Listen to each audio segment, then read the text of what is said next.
তিনি যখন রোদের মাঝে খোলা আকাশের নিচে হাঁটতেন, সাহাবারা তাকিয়ে দেখতেন আমরা ভীত সন্ত্রস্ত, আমরা এই রোদের মাঝে বাইরে যেতে চাই না, যেখানে ধান দিলে খই হয়ে যাবে, চাল দিলে মুড়ি হয়ে যাবে। এ প্রচন্ড গরমের মাঝে তিনি হাঁটেন কেমনে? অবাক বিস্ময়ে উপরের দিকে তাকিয়ে দেখতেন নবী হেঁটে যায়, আর নবীর মাথার উপরে একটা মেঘের টুকরা ছায়া হয়ে হয়ে পাশে পাশে যায়।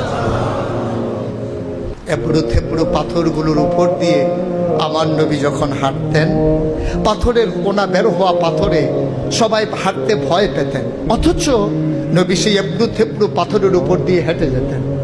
তারা চিন্তা করতেন নবীর কদমের নিচে এই শক্ত পাথর পড়লে উনি কি ব্যথা পান না? পরীক্ষা করার জন্যে পেছনে পেছনে অনেকেই দৌড়াতেন।